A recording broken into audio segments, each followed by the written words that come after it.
Assalamualaikum warahmatullahi wabarakatuh dan selamat petang semua. So hari ini kita akan sambung lagi dengan new machine element. Alright, so machine element yang kita panggil sebagai shaft and associated part. So kalau kita tengok tajuk tu sendiri, tajuk tu pun terlampau besar. Dia macam ada dua bahagian kan. Satu adalah shaft, satu adalah associated parts. Okay, kalau kita pergi tengok yang pertama dulu adalah shaft. So shaft ni adalah salah satu machine element, okay, yang digunakan untuk transmit power daripada satu point ke satu point yang lain lah. So so shaft ni banyak digunakan di dalam application yang memerlukan torque yang tinggi ataupun power yang tinggi, sebab because of this rigidity of this shaft sendiri lah. So sebab shaft ni kalau kita tahu dia bentuk dia macam mana, bentuk dia selalunya bentuk circular, okay, circular shape, dan selalunya dibuat daripada besi lah. Sebab tu most of the time application ni adalah melibatkan application yang mempunyai benda yang kita nak transmit power yang betul-betul tinggi, dia punya power dan juga dia punya torque. Correct. Tapi sebelum kita pergi ke associated part, kita tulis sikit apa definition tadi, definition shaft tadi. Okay. So shaft, okay, shaft tu adalah to transmit, dia punya function dia adalah to transmit power from, of course bisa ada satu point ke point yang lain lah, from one point to another point. Okay. So kalau even kita tengok pun, kalau dalam motor pun sini kita ada short shaft tu. So shaft tu basically rotation of disebabkan mungkin kalau dia pakai electrical motor, okay, kita ada dalam tu ada wiring dalam tu. So wiring yang apa, kita ada sambungan wire dan juga dia punya core tu akan menyebabkan aruhan magnet. So bila ada electrical, aruhan magnet berlaku dan menjadikan motor tu berputar, dan motor tu sebenarnya menghasilkan power. So power tu adalah dia ada torque dan juga ada speed lah. So basically power daripada situ dia akan ditransmit kepada shaft tu sendiri, dan shaft tu mungkin kita boleh buat penyambungan dia daripada coupling ke shaft. So shaft tu akan berpusing lah. Sebab tu kita panggil sebagai shaft tu adalah salah satu macam element device yang digunakan untuk transmit power daripada one point to another point. Okay, tu adalah shaft lah. Alright. Dan kalau kita tengok kat sini pun, okay, ada beberapa gambar di sini kalau kita tengok yang di sebelah kiri, so di sebelah kiri kamu, okay, di dalam slide ni, basically kita nampak ini adalah salah satu jenis shaft lah. So shaft yang selalu kita tengok lah, is a straight shaft, ataupun let's say saya labelkan sikit, straight straight shaft, okay. So betul-betul straight lah. So dia punya diameter dia, okay, kalau kita boleh measure dia punya diameter dia, maksudnya diameter dia adalah constant, daripada satu lokasi ke sampai end, daripada hujung ke hujung dia sama diameter. Tapi kita ada juga lagi satu jenis shaft, yang kalau sebelah kanan tu kita panggil sebagai steppered shaft. Okay. So steppered shaft ni ada beberapa jenis diameter. Contohnya kalau saya measure yang ni, so mungkin diameter 1. So kalau yang ni adalah saya punya diameter 2, dan yang ni adalah diameter 3. So dia ada sebab tu nama dia steppered shaft tu, sebab dia ada several diameter lah. Most of the time shaft akan berbentuk seperti steppered shaft. Jarang lah shaft berbentuk seperti straight shaft. Sebab usually shaft ni akan dia ada kawan dia, kawan baik dia selalunya kita akan letak shaft dengan bearing. Selalu shaft dengan bearing tu kawan baik lah. Mesti kalau ada shaft mesti ada bearing lah. Selalunya macam tu. Dan usually untuk prevent daripada axial motion, okay, shaft tu boleh bergerak terkeluar daripada axis of rotation tu, selalunya kita akan pastikan shaft tu berbentuk steppered lah. So kalau kita perasan dalam topik bearing hari tu pun, kita perasan juga yang shaft yang kita gunakan tu bentuk steppered lah.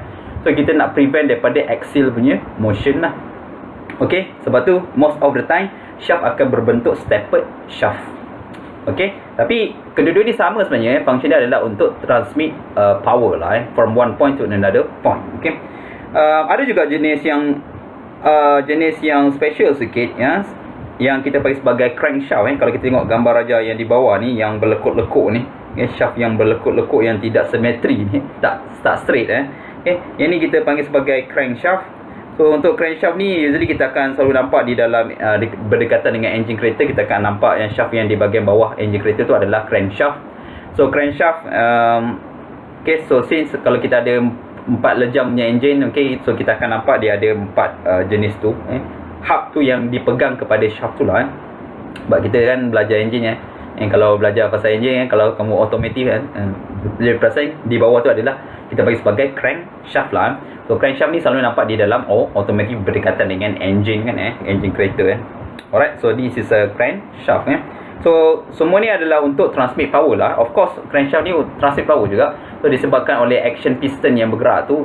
So pergerakan tu adalah basically is a power generate lah So power generate ataupun so dia translate daripada translational tukar kepada rotational motion lah disebabkan oleh piston tu bergerak translational dan crankshaft tu akan bergerak secara rotational lah Alright. So ini crankshaft.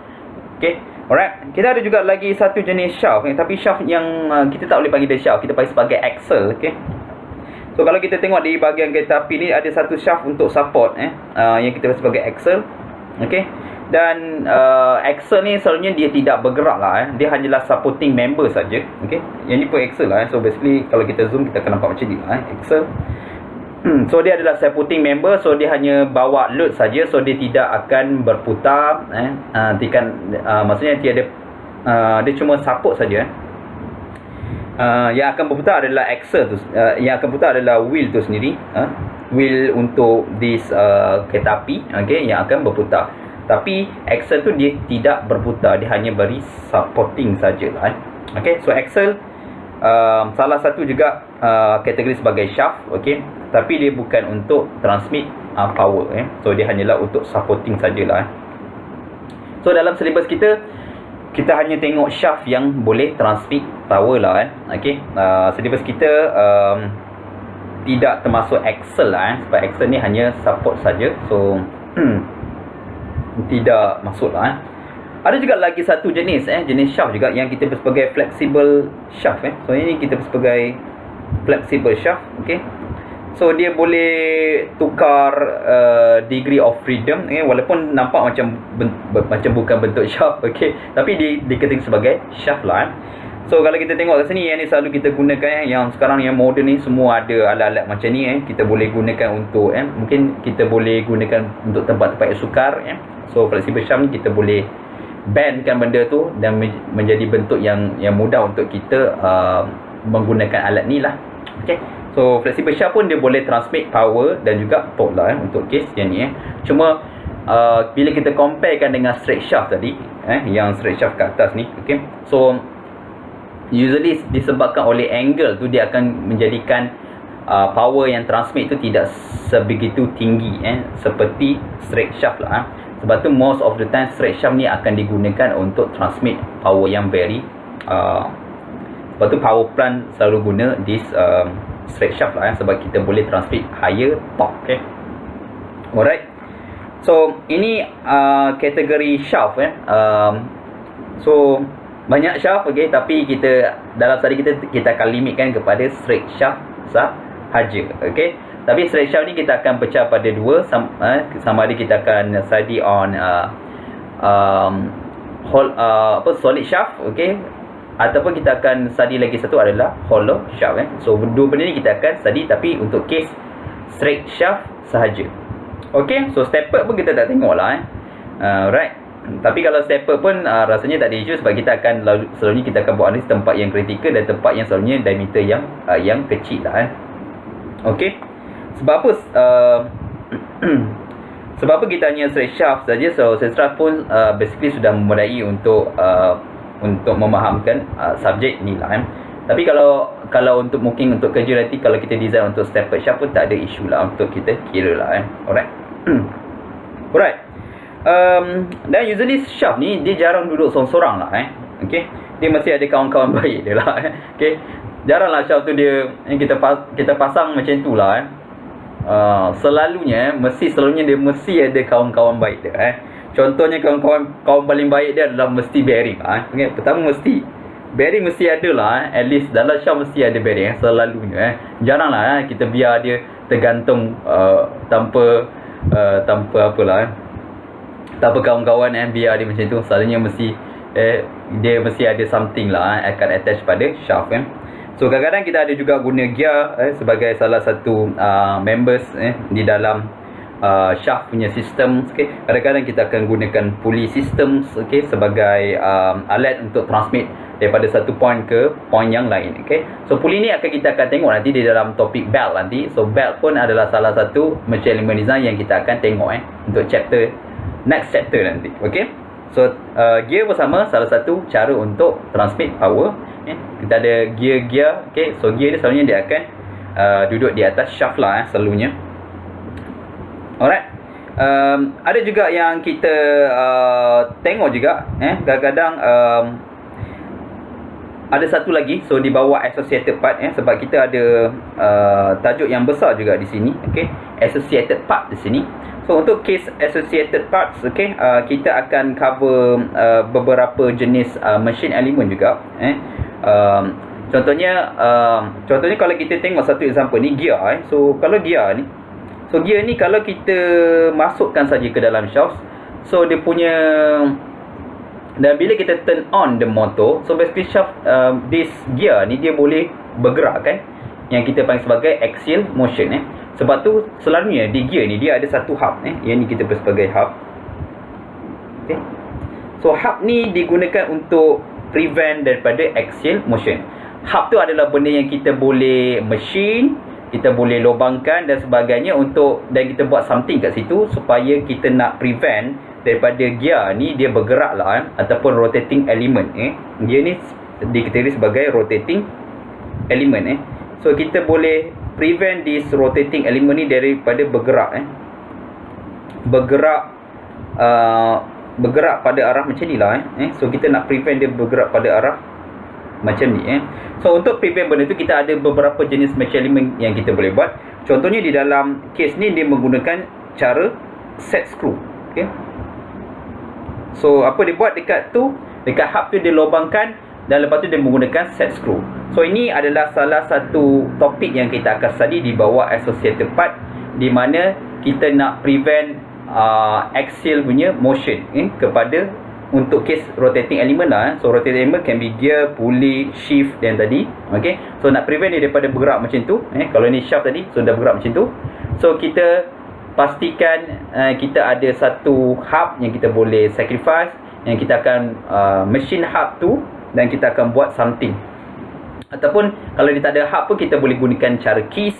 Keys kita machine sedikit pada that rotating element dan juga pada shaft, dan kita boleh prevent dia daripada axial motion tu lah.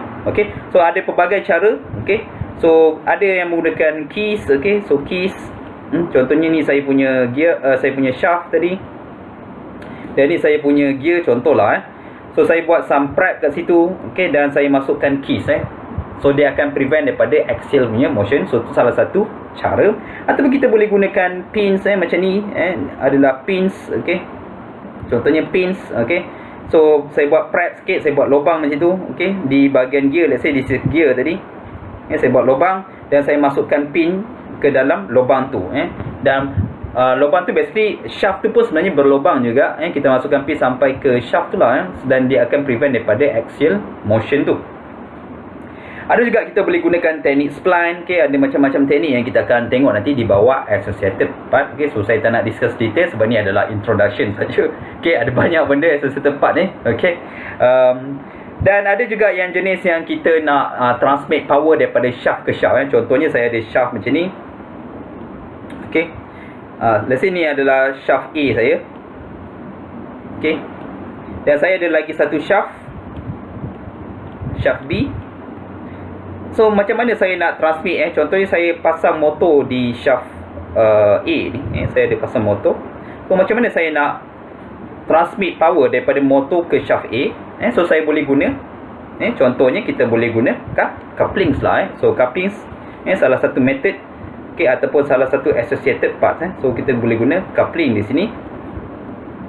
Okey, sama juga dengan di sini pun kita boleh guna another coupling, ataupun kita boleh gunakan macam-macam cara yang kita boleh gunakan. Kita boleh gunakan flexible coupling, kita boleh guna coupling yang biasa, kita boleh gunakan flange, dan sebagainya. So ini teknik-teknik yang kita akan tengok nanti di bawah tajuk associated part, macam mana kita nak transmit power daripada satu shaft ke shaft yang lain. Yang tadi, yang atas yang kita tengok tadi adalah untuk pastikan that rotating element tu tidak bergerak secara axial. Yang ni kita nak sambungkan dua shaft tu, macam mana saya nak, contohnya ada torque kat sini, macam mana saya nak transfer this torque ke another shaft. So saya gunakan backbended coupling lah, contoh je. Okay, so ini untuk case ni kita boleh guna coupling, kita boleh guna flexible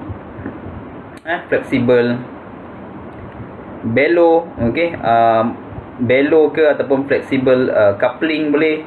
Macam-macam cara yang kita boleh gunakan lah.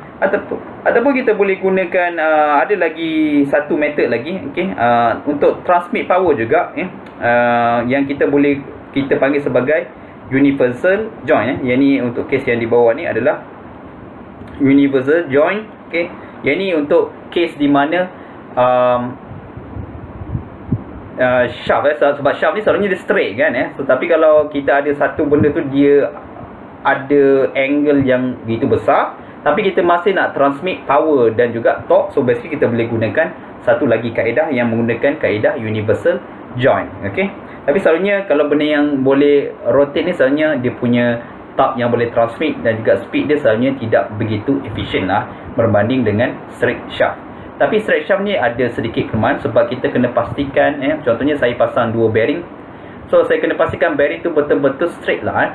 So sebab apa? Hari tu isu dia, kalau tak straight nanti bearing mudah patah. Sebab tu untuk design straight shaft selalunya kita terpaksa menggunakan satu alat, alat yang kita boleh gunakan untuk pastikan that shaft tu betul-betul straight lah, dengan kita punya bearing ataupun rotating element ataupun benda-benda yang kita buat.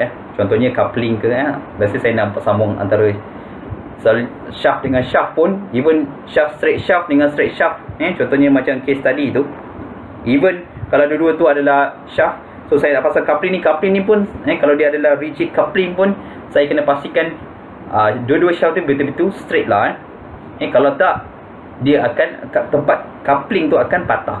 Sebab tu jadi kita akan discuss in detail di bawah topik associated parts. So kalau saya boleh simpulkan apa yang kita dah discuss sebentar lagi. So dalam topik shaft and associated part, so shaft ni kita limitkan study kita pada straight shaft saja. So design untuk sama ada solid shaft ataupun untuk hollow shaft. Itu saja kita akan tengok untuk straight shaft saja. Dan untuk case yang seterusnya kita akan tengok di bawah associated parts, sebab shaft ni jarang duduk seorang-seorang, so dia ada teman-teman baik dia. So kita akan tengok pertama adalah cara macam mana kita nak pastikan that rotating element tu tidak bergerak. Apa metod-metod yang kita boleh gunakan, apa mesin-mesin element yang kita boleh gunakan untuk prevent daripada axial punya motion. Itu kita akan tengok. Dan yang seterusnya kita akan nak tengok kalau macam mana kita nak sambungkan kedua-dua shaft. Contohnya saya ada shaft A, shaft B. Macam mana saya nak transmit power daripada shaft A ke shaft B, kita menggunakan mesin element apa yang sesuai. Itu kita akan discuss di bawah associated parts. Dan juga kita akan tengok juga jenis connection juga. Contohnya dia punya degree of angle tu tinggi. Macam mana saya nak transmit power ataupun torque. Itu kita akan tengok nanti di bawah topik associated part. Sebab tu di dalam associated part dia sedikit besar sikit, yang perlu kita discuss lah. Cuma shaft ni dia very direct lah nanti. So jangan risau, shaft ni direct.